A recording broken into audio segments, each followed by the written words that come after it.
meetings like these. I'll get to you soon. The Marvel's Avengers beta has flashes of brilliance, where the combat genuinely flows between buttery smooth animations and slick combos. At its best, it feels like you're actually controlling an Avenger. Like this is the game that they finally got it right. Huge set pieces and dramatic narrative moments combine for what feels like the most authentic Marvel game ever created. Just got confirmation. But after the story missions dry up, Avengers reveals its many flaws.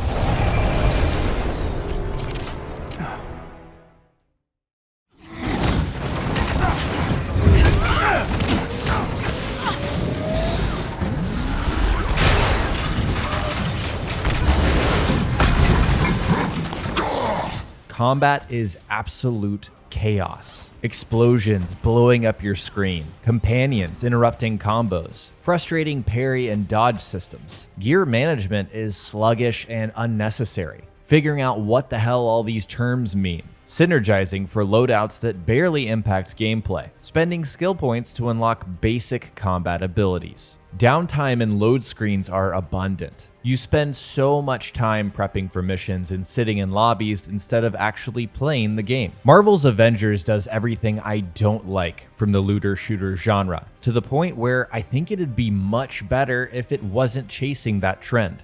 To be clear, it feels incredible pulling off air combos as Iron Man, smashing into the ground for a combat finisher.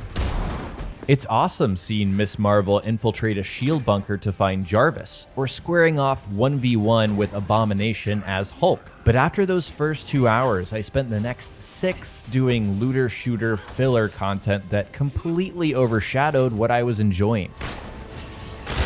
I have no doubt Avengers will sell like crazy. It's very accessible for a casual audience, and what bothers nerds like me probably won't bother the average Marvel fan. Still, I came away thinking this game would have been so much better if it wasn't trying to be like Destiny. Before we dive into the video, I have a special announcement that's been months in the making. I'm teaming up with Josh from Quest Mode and Studio 71, my network, to bring you Preloaded, a weekly podcast all about upcoming video games. Here's everything you need to know. We're the podcast that cuts through the spin of video game marketing to deliver unfiltered and honest coverage of the most anticipated upcoming video games. No BS, just the details you want. I'm Jackson from the YouTube channel jayvee. And I'm Josh from the YouTube channel Quest Mode. Preloaded is all about joining forces to keep you up to date on the latest news about the biggest video games that are coming out in the near and sometimes not so near future. If you can't keep up with all the video game announcements, we're here to keep track of them and to let you know which games are worth your time and your hard-earned cash. We'll also talk about hidden gems we found, games we're playing now, and all the rumors about upcoming games for the PS5 and Xbox Series X. Check out Preloaded for free on Apple Podcasts, Spotify, or jayvee's YouTube channel. New episodes post every Monday, so tune in and make sure that you're preloaded. Marvel's Avengers feels like it was cooked up by executives that stumbled upon Destiny several years too late. They thought, hey, this is really cool. We should do the same thing, but with the Avengers. And then they did. I mean, if you put these games side by side, they are shockingly similar in terms of the game loop and the overall framework. But it's coming out in 2020, and instead of being a shooter, Avengers is a brawler looter. More like Marvel's Ultimate Alliance, but a modern live service version. One of my biggest gripes with Avengers being a games as a service title is that it tries and fails to deliver on the core elements of the genre, the foundations of what makes a good looter shooter. Take the loot grind. Loot-focused games need to have a compelling loop where you're collecting new pieces, constantly progressing, discovering synergies, and building loadouts. I found new gear from downing enemies, opening chests, and completing missions, but no single piece stood out as memorable or unique to me. They were random loot rolls with incrementally stronger stats. Equipping new pieces with arbitrary power values feels like a means to an end, a lazy sort of progression with no narrative weight or purpose. I just don't find any satisfaction from the loot in this game, and that is supposed to be a main draw. What really doesn't help is the fact that gear is not cosmetic at all. Now I get it, we're dealing with superheroes. They'd look goofy with mismatched costumes. But not seeing new gear as I put it on was a serious disconnect for me that I didn't expect. There's something intrinsically rewarding about equipping gear. You get to visualize your rewards, you earned that piece, and then hopefully you feel the effects of your armor in combat while you see your character wearing it. I didn't feel any connection to the gear that I was earning in Avengers, which soured the looting experience across the board. Worst of all, I found myself questioning why superheroes would even be collecting loot from enemies. Why is the Hulk equipping incrementally stronger muscles? Does that even make sense? Look, I know this is a question I could ask about any video game, but for an established IP like Marvel, we've been seeing these characters on screen since we were kids. The whole idea of looting and gear feels like smashing a square peg into a round hole. The next core element for this genre is solid combat that feels satisfying, if not a little repetitive. I was super excited when I learned that Vince Napoli, God of War's lead combat designer, would be working on Avengers. I went into the beta looking for deep combat systems and unique movesets between each hero, and it felt solid until I recognized the pattern. Every hero in the beta has nearly identical movesets. 4 light attacks make a light combo.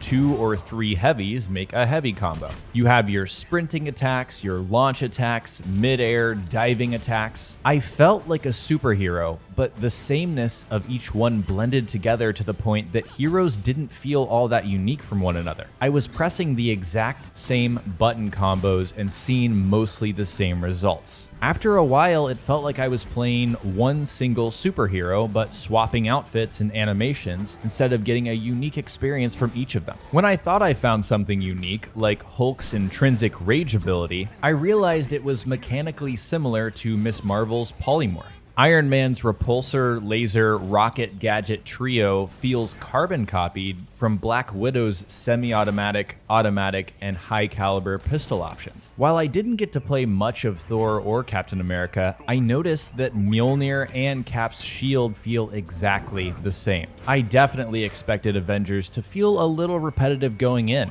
but I didn't think the magic would wear off as quickly as it did.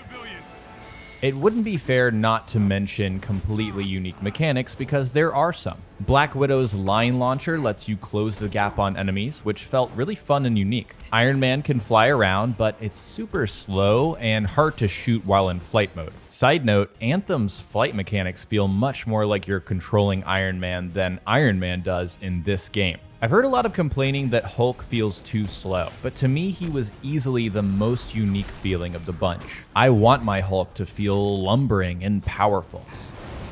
The best and the worst thing about combat is how it looks. Avengers is full of incredible animations that flow really well together. Here, just watch Black Widow for 5 seconds.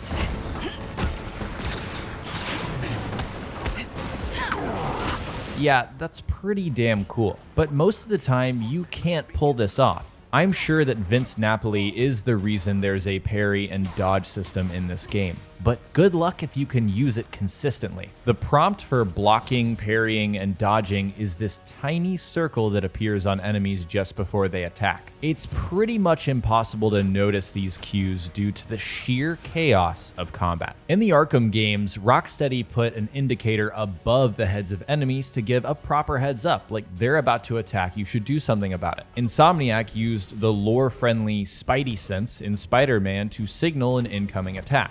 These served their purpose. They were very clear and obvious, and you could notice them from your peripheral vision very easily no matter where you were looking on the screen. Crystal Dynamics just didn't get this memo. They desperately need to move these attack indicators to above enemy heads so that we can reasonably dodge and parry. Because as it stands now, combat feels frustrating because I literally can't see when enemies are about to attack. This game is, for a lack of a better phrase, visually assaulting. Particle effects, debris, thrown items, abilities. It's so hard to see what's going on at any given time. It doesn't help that enemies don't pop against backgrounds either. Good luck keeping track of enemy positions while the entire screen is exploding. It would go a long way to have an accessibility option that highlights nearby enemies. That way you can actually see them through all the chaos. I also think it would help to have a wider camera angle. The current version keeps you close to the fight, which I generally like, but given the chaos, I think it would benefit from zooming out a bit. I have a real problem with the approach to ranged enemy design in this game. Ranged enemies are in every single fight, and they're always posted up really far away. Some of them have near hit scan abilities, which make their shots really tough to dodge. Other ranged enemy types have 3 to 5 round burst weapons that you can only avoid by spam dodging or moving behind cover. This means that you're constantly having to worry about snipers, because unless you're matchmaking, none of your AI companions will try to take out these enemies first. These enemies disrupt the flow of combat to the degree that they come off as annoying more than anything. And don't even get me started on the laser turrets. Speaking of AI, this game is meant to be played co-op. So much so that outside of story missions, you are forced to play with AI companions if you don't matchmake with other players. But the problem is, I think the experience is fundamentally worse with 4 heroes. All of the messiness of combat is made worse with more heroes in your lobby. Hulk is constantly smashing and blocking my vision. I can't see well enough to parry and dodge. Then I get smacked by ranged attacks and I can't pull off my combos. It's impossible to see what's going on. The whole thing devolves into button mashing and spamming heroic abilities, which undermines the combat systems in place. I can't tell you how many times throughout my experience I thought, I just wish I was by myself on this level. What's so disappointing to me is the game feels great in those brief moments, when I was by myself facing a small group of enemies, when I could actually practice and nail my combos without getting screwed by laser turrets, when I could actually see the very subtle parry and dodge cues. Even with a fairly shallow system, the animations are slick and satisfying enough to grab my attention. I don't hate the combat, but there's so much friction preventing me from enjoying what's there and disjointing the flow of combat that I came away feeling frustrated. This video has been super critical so far because that was my general takeaway. But I did like parts of this beta. The first couple hours of linear guided missions felt really solid. The A-Day mission in particular felt like it came straight out of a Marvel movie, with all of the spectacle and drama that you'd expect. Kamala Khan feels right at home as the fangirl turned Avenger. Crystal did a great job weaving her into the narrative with A.I.M and M.O.D.O.K. Finding Jarvis in the abandoned shield bunker, squaring off with Abomination, and then finding the neural uplink. These were all genuinely fantastic missions, and I fully expect to enjoy the story content. The game is visually impressive when it's not cluttered, and it's really satisfying to see these heroes in action. Like I said, I think it will be enough for a lot of people who play this game to have a great time. Nick Fury. Let's turn now to side content. From the war table, you can select war zones, drop zones, and other story-based missions. War zones are these large open encounters where Jarvis guides you to the objective, but you can also explore and uncover other activities. I didn't love these, mainly because of the traversal. Black Widow and Ms. Marvel can swing from platforms, but it feels really stiff and robotic. Hulk can jump to gain momentum, and Iron Man obviously flies, but they both felt way too slow in this part of the game. It feels like Crystal should have spent more time on the out-of-combat movement because it feels like an afterthought when you're spending a good amount of time doing it in war zones. Across the board, war zones felt flat and uninteresting without story context, because these felt like sliced up versions of the story missions that I'd already played. The only exceptions here were the story-based missions, like Hulk's iconic mission, Condition Green. This was interesting to me because of the narrative, and it made me excited to play more of these missions for each hero. The villain sector, called To Tame a Titan, had this giant warbot boss on a scale that I just didn't expect, so that was really fun to take down. When there's a reason for me to be in these war zones rather than just clicking a mission on the war table and plopping down without any context, I think these are really cool activities, and as long as they're unique each time I play them, I'm going to keep enjoying them. We need to talk about drop zones. These are missions where you're dropped underground and asked to do a copy-paste objective that, again, you've already done in a story mission. Sabotage the turbines, hack the servers, eliminate the squad. In the War Table stream, Crystal Dynamics says these are meant to be quick and easy missions with easy gear rewards. In the beta, all of this content blended together for me to the point that none of it felt special. Drop zones take place in a tight, cramped set of corridors, which makes all of the combat issues I mentioned before even worse. I flat out did not enjoy drop zones, and it made up the majority of the missions that I could choose from the War Table. Now, I don't know if that's going to be the case in the full game, but I can't imagine spending time doing these on launch because they were the worst activities available. It's super clear that I had a lot of issues with what I played, but there's still an overall conceptual problem I have with Marvel's Avengers. I realize at this point this is just complaining for the sake of it, because the game comes out in 3 weeks. This will not change, but that doesn't mean it shouldn't be said. After playing the beta, I do not think Avengers should have been a looter shooter. My favorite parts of the experience were when I was in the action, playing the story, and engaged with the combat. Everything else, the menus, the looting, the stats, it was all a distraction, pulling me out of the experience from what I was really enjoying. Crystal Dynamics had so many examples from great developers like Rocksteady and Insomniac of how to get this thing right. I'm not saying Avengers had to be open world, but it certainly did not need to be a loot-driven, always-on experience. Some people will flock to this game for the looter-shooter aspect, but at my core, for me, I don't love any game that features grinding or repetition as part of the experience. There has to be some sort of nuance for me to get into that type of game. And even then, I'm probably not going to dive into the end game and play it once I've already done everything. I get the sense that Marvel's Avengers will be a game I play through the story and then probably never touch again, maybe save for the new heroes. From what I could tell in the beta, Avengers doesn't do anything unique with this genre. In fact, I'd go as far to say that the product as a whole feels extremely uninspired. Now, I have nothing against games borrowing ideas and repurposing them in cool and interesting ways. Some of my favorite games of all time do that, but they put their own spin on it. Avengers takes inspiration, but doesn't innovate at all. It just looks really good, and the combat, with its issues, is barely passable that I think they'll get away with it as is. There is absolutely a chance that over the life of the game, Crystal will prove me wrong. They'll do something innovative with the live service model. Post-launch, it'll justify the framework, and I'm sure we'll keep hearing about this game for years to come.